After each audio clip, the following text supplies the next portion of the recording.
ఇక మరి మీ నర్సయ్య తాత రానే వచ్చేసిండు. మార్నింగ్ న్యూస్ విత్ నర్సయ్య తాత మధ్యలో మోత. మరి పేపర్ల జాతకంలో ఏమేమి వచ్చింది, ఏమేమి శుద్ధులు ఉన్నాయి, ఏమేమి ముచ్చట్లు ఉన్నాయి, ఏంది ఏం కథ అనేది చిన్నగా పసిపడదాము. ముందుగాల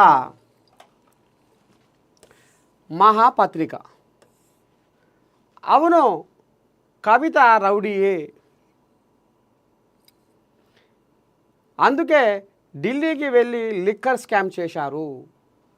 బీఆర్ఎస్ హయాంలో విక్రయించిన భూములపై చర్చకు సిద్ధం. టీపీసీసీ చీఫ్ అధ్యక్షులు మహేష్ కుమార్ గౌడ్.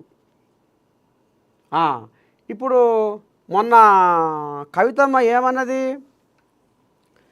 నేను మా అయ్య లెక్క మంచోని కాదు, ఆడి తప్పడు పలికి బొంకడు మా అయ్య, దళితులకు 3 ఎకరాలు ఇచ్చిండు, నిరుద్యోగ భృతి ఇచ్చిండు, డబల్ బెడ్రూమ్ ఇచ్చిండు, ఫీజు రియంబర్స్మెంట్ కూడా పెండింగ్లో లేకుండా ఎప్పటికప్పటికి తశ్వ చేసిండు, బిల్లులు రాబట్టిండు.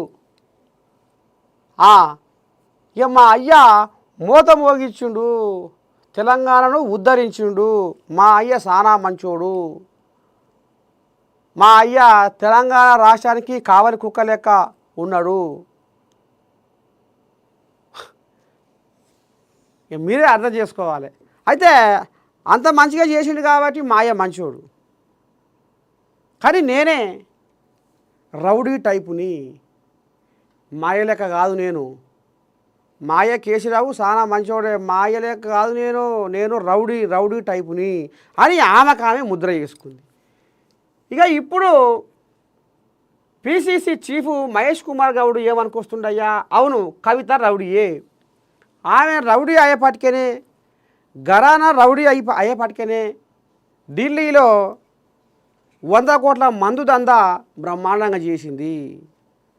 ఆ బుద్ధులు, ఆ లక్షణాలు అవన్నీ ఉన్నాయి కాబట్టి, రౌడీ లక్షణాలు, రౌడీ బుద్ధులు, రౌడీ వ్యవహారం ఉంది కాబట్టి ఆమె ఢిల్లీలో 100 కోట్ల మందు దందా విడిగా జగం మోగిచ్చింది అనేది ఇప్పుడు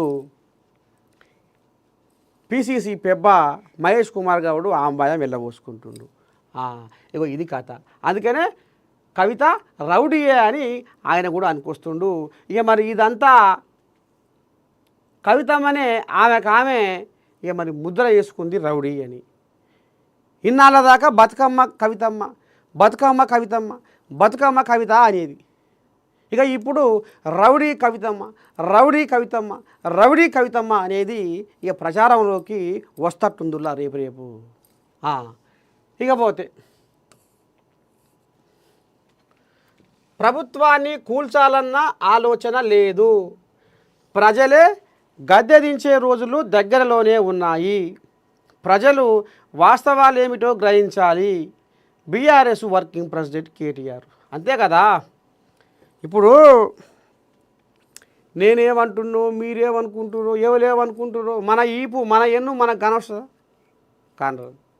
10 ఏళ్ల రాజ్యంలో మీరు ఎలగబెట్టింది ఏంది, మీరు ఉద్ధారకం చేసింది ఏంది? ఇప్పుడు ఏడాదిన్నర్థంలో ముఖ్యమంత్రి రేవంత్ రెడ్డి చేసింది ఏంది, చేయబోయే పనులేంది, ఏ రకంగా ఆరాట పడుతున్నాడు, ఎట్లా ఏం రేపు ఇంకా తెలంగాణలో ఇంకా ఏం మార్పులు తీసుకొద్దామని ఆలోచన చేస్తుండు. మీరు 10 ఏళ్లలో ఏం చేసిర్రు? ప్రభుత్వాన్ని కూల్చాలన్న ఆలోచన లేదు.